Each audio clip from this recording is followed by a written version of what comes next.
This is the Ielts listening test. You will hear a number of different recordings, and you will have to answer questions on what you hear. There will be time for you to read the instructions and questions, and you will have a chance to check your work. All the recordings will be played once only. The test is in 4 parts. At the end of the test, you will be given 10 minutes to transfer your answers to the answer sheet. Now turn to Part 1.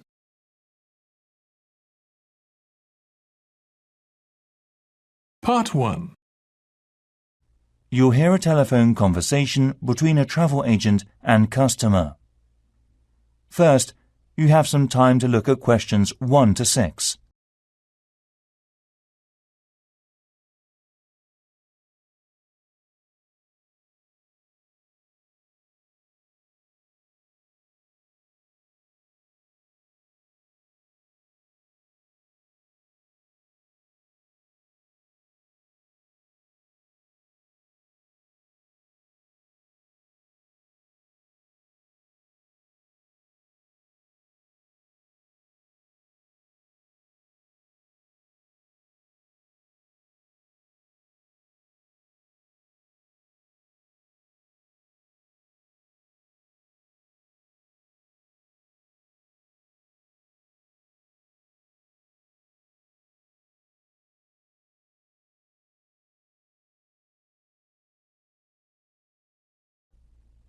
Listen carefully and answer the questions 1 to 6.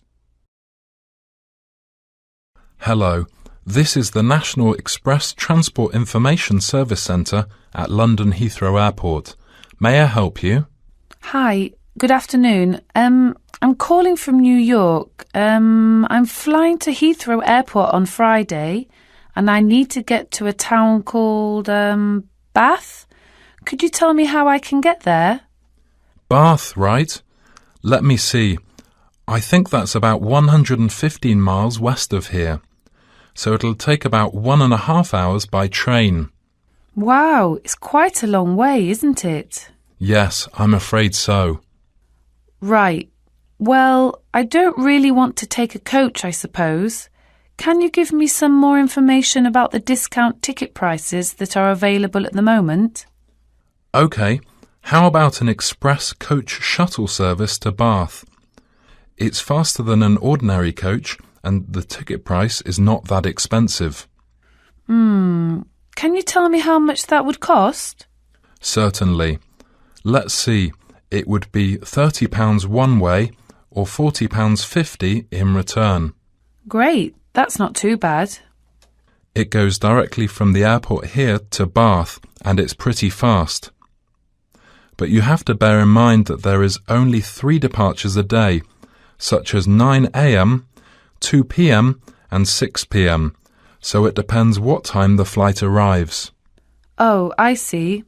We'll get there at 12:30 p.m. That's not too bad. The second bus leaves at 2 p.m., so you would have quite a wait. I'm just wondering, is there any minicab service there? I mean a door-to-door service, because I will bring a lot of packages. OK, I'll just contact the London cab office for you now. Do you know how much it will be? Just a moment, let me check. It's £85 for single fee normally. So that's about twice the price of the express coach shuttle services. Oh, that doesn't sound too bad. I will go for that then. Where will you stay there? Hotel or B&B? I'll be at Victoria Smith Hotel. Is it possible to make a reservation for that now? Sure. Before you hear the rest of the conversation, you have some time to look at the questions 7 to 10.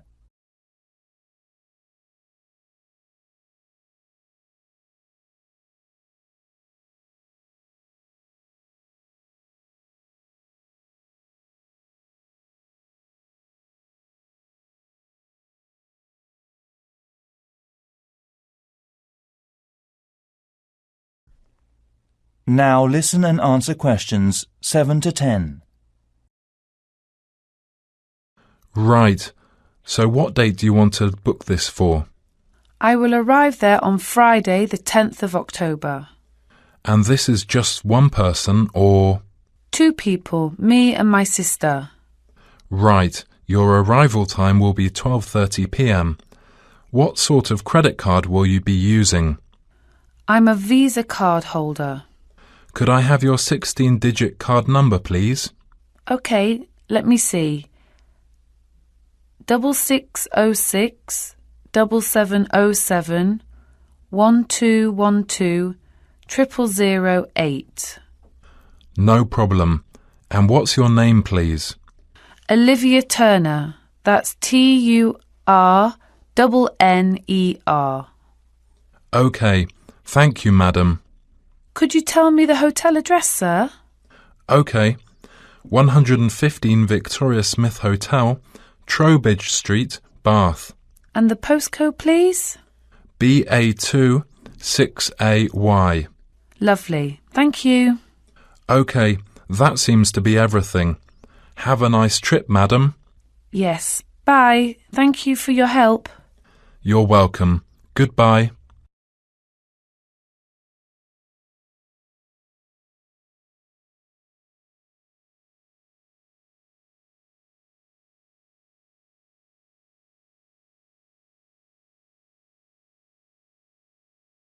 That is the end of part 1. You now have 1 minute to check your answers to part 1.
Part 2. You'll hear a tourism program, Mountain Cycling Viking, celebrating an anniversary of the company. First, you have some time to look at questions 11 to 16.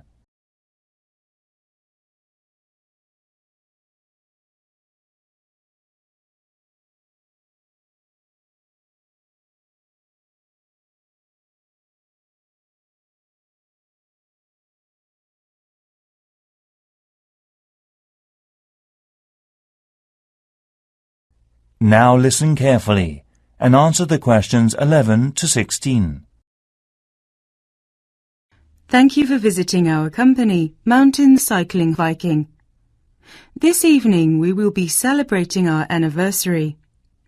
Actually, we are so happy to see many people in the conference room. Let me start by giving you some information about the company and a brief history. The company was launched 50 years ago. It initially opened as a wholesale, selling mountain cycling equipment, and then from 30 years ago, it introduced a range of attractive cycling courses in the UK and started organising cycling holidays. Over the years, the company has developed and grown considerably, and since 2000 has been offering family cycling holidays all around Europe. If you go on a cycling holiday with us, you'll have the opportunity to choose from hundreds of different sites. Nowadays, we manage 53 sites in rural Germany. We also have a number of promotions taking place in France. We are also making plans to expand into Scandinavia. All of our sites have been upgraded, and we plan to launch more each year. We are so proud to offer spectacular sights and facilities for the whole family to enjoy. Also, parents who want to enjoy a holiday with their young children need not worry about keeping them occupied during the day, as we have a lot of bicycles and equipment available for children under 8. Our kids program is organized and run by our well-qualified and professional staff and coaches. Each day the kids start with a short warm-up course and cooling down course that is no more than 5 kilometers in a rural area not far from the central city. This program includes an emergency first aid course and some bicycle repairs training. In the evening, there are different events to enjoy by the campfire, such as singing or dancing with refreshments. We have a no-noise rule after 10 p.m., so all children's events normally finish at 9 p.m. Security guards patrol the campsites from 10 p.m. until 7 a.m. the next morning. The Mountain Cycling Viking also deeply wants all customers to register as members. If you haven't joined the company's membership scheme yet, when you apply, you can get a 20% discount on all charges, including the insurance fee.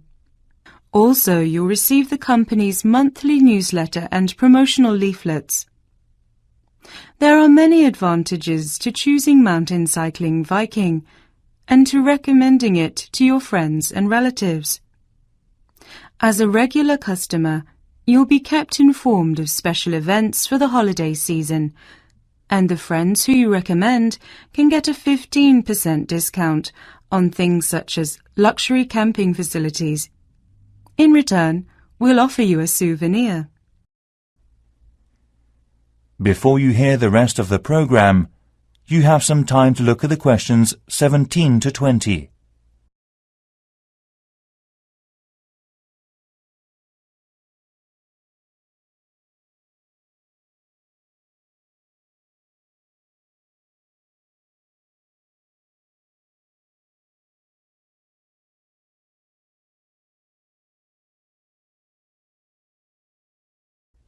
Now listen and answer questions 17 to 20. When it comes to our bicycles and camping facilities, we only offer things of the highest quality. We really do think of everything, from portable gas canisters and cooking utensils to tents and sleeping bags. If a member of your family doesn't want to cook in the cooking car, you are able to use a barbecue if you ask for it in advance. Also, we will offer a special cool box to keep food and drinks chilled. All of our sites are equipped with excellent washing facilities and places you can leave your children and pets. All sites have a cafeteria and shop in the central area of the campsites.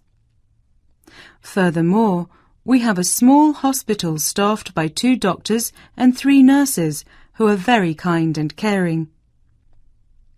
During the holiday, your guide will take anyone who is interested on a bushwalk through the mountain or teach an aerobics class free of charge.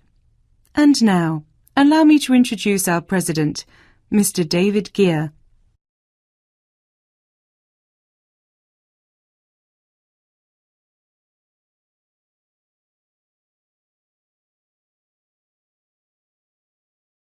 That is the end of part 2. You now have 30 seconds to check your answers to part 2.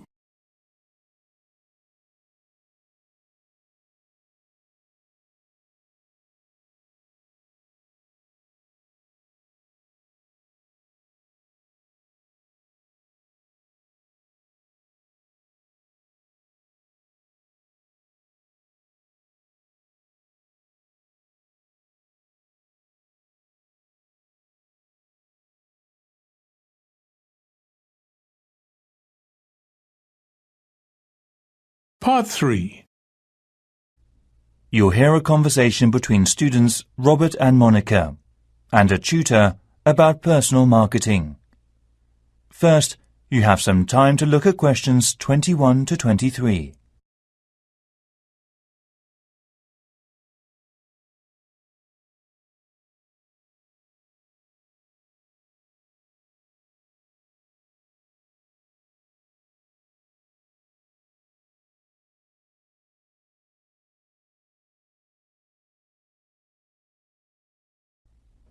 Now listen carefully and answer the questions 21 to 23. You've been looking at different styles of personal marketing in small companies and the workplace in the UK. So how's the coursework going, Robert? Well, I've been looking at why some people decide to run their own business. Market research shows that personal management is a critical area. When you think about any small business, it is usually a family business. They are also trained and developed as a group. Of course, they may have different ideas, but these ideas are based on their experiences and education. So it is critical that all members are able to brainstorm with each other. So what do you think about differences of opinion in the workplace? I think that there are many reasons why this can occur. The research particularly focuses on personality managing within a small company. Actually, it clearly shows the difference between men and women in terms of their methods and solutions at work. Right. So, did you research the effects of family members working together within a small company? Of course I did. One advantage of this is being able to share thoughts and ideas with others in a way that stimulates the mind and helps save money. However, unfortunately, each new idea can cause controversy between employees and cause problems in marketing and management. Before you hear the rest of the conversation, you have some time to look at the questions 24 to 30.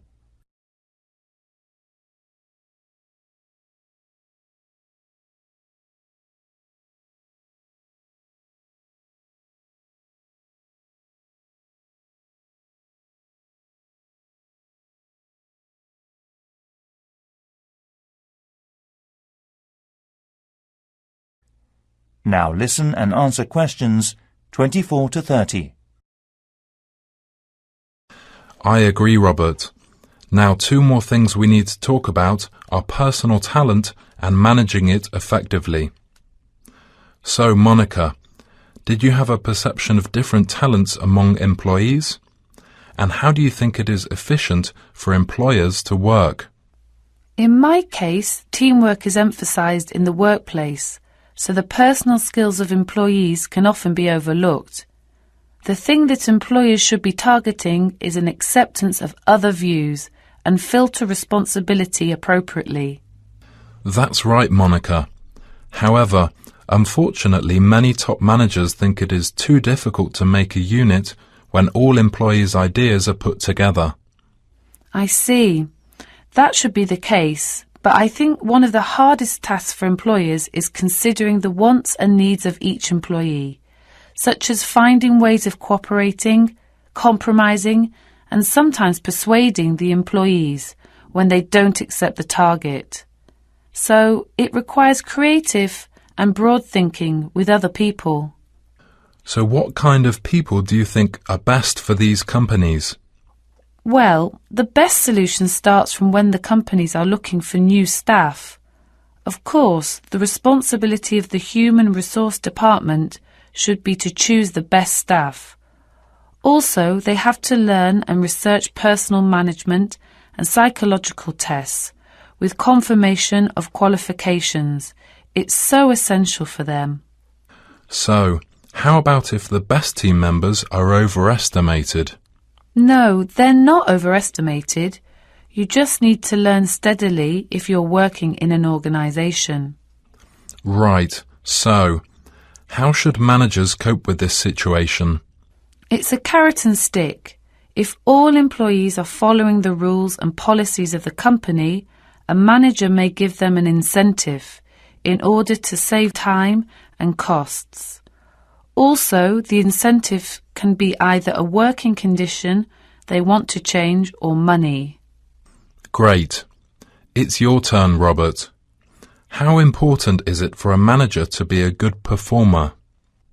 Managing CEO means not only sharing all employees' thoughts, but also understanding the culture of the organization. Actually, there needs to be a balance between creative minds and personal decisions during working time. Exactly. Well done, Robert. Thank you, sir. Clearly, sometimes it is hard for the managing CEO to control the system. For instance, they should manage the changes in the workplace caused by crisis or loss with caution. Right. Sometimes certain situations cause problems for the future management of the company. Do you follow me, Robert?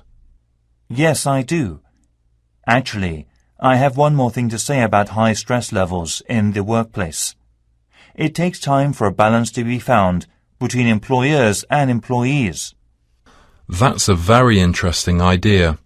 So, let's move on and talk about the marketing mix.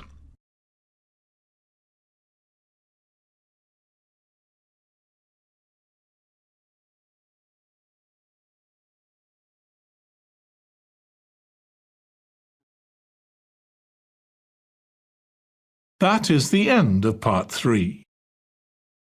You now have 30 seconds to check your answers to part 3.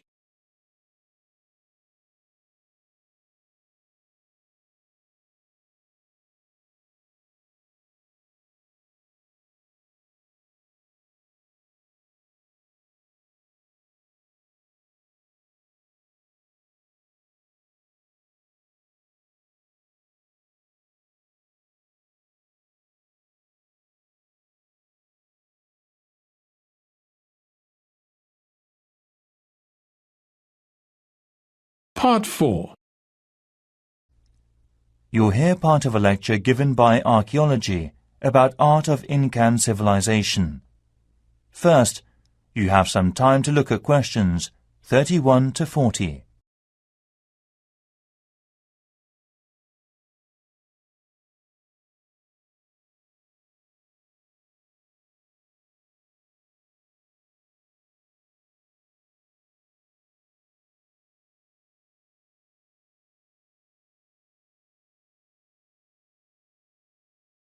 Now listen carefully and answer the questions 31 to 40. Good morning, everyone. The first workshop is in preparation for our anthropological fieldwork in the Incan civilization of South America. We are so happy to have received funding for separate studies for this field trip from our organization. So I shall expect over 90% attendance from you. In this workshop, I'm going to begin by offering a brief introduction to contemporary studies on wall painting, and in the second part, I'm going to show some examples of fieldwork, so please listen carefully. I'm going to focus on interpretations of wall painting art in Peru. Fortunately, we are going to explain an area where you can find some of the most critical sites in the world. And I deeply hope to show you how they were made. This is the first and most important chapter we must study. In Peru there are both engravings and paintings. Many of the engravings show totemism, and most historians tend to think that the purpose of these was complicated and mixed. This wall art was like a museum guidebook with pictures to teach students about the artworks. They represent nature, sun, moon, wind, water, fire, and so forth. However, there were several mysteries. When you first see a typical Inca engraving or painting, you can see that the tracks are sophisticated. There are tracks for the movement of nature. Today we'll learn how to make tracking. Now, there are two more things to consider. Why are some of the engravings of natural phenomenon very delicate but clearly ideological and others realistic? Another mystery is some of the realistic natural phenomenon that's in the engravings. For instance, some have god faces. Many researchers now think that these are pictures that were engraved by the craft masters. They believed they could use the providence of nature they had drawn so the hunters could then mimic them for prosperity. Most historians thought that the visitors looked at the wall paintings to understand their origins and solve the puzzles of the art and culture of the pictures. Now many scholars believe that the wall art was more about enchantment, and we'll learn more about them next session. In the third part of the workshop, I'd like to explain some of the implications of our explored prehistoric site and understanding the wall arts. We're going to visit lots of sites related to them. The single largest problem at these sites is visitors unintentionally touching and scratching the wall paintings. Whenever you go over to a site in Inca, you'll learn and conserve many things made from the Incas because they are of good value to prehistoric research. Through the field trip, these visitors are able to get an educational experience. And there are some essential rules to show you. There are traps that can happen suddenly and are very dangerous.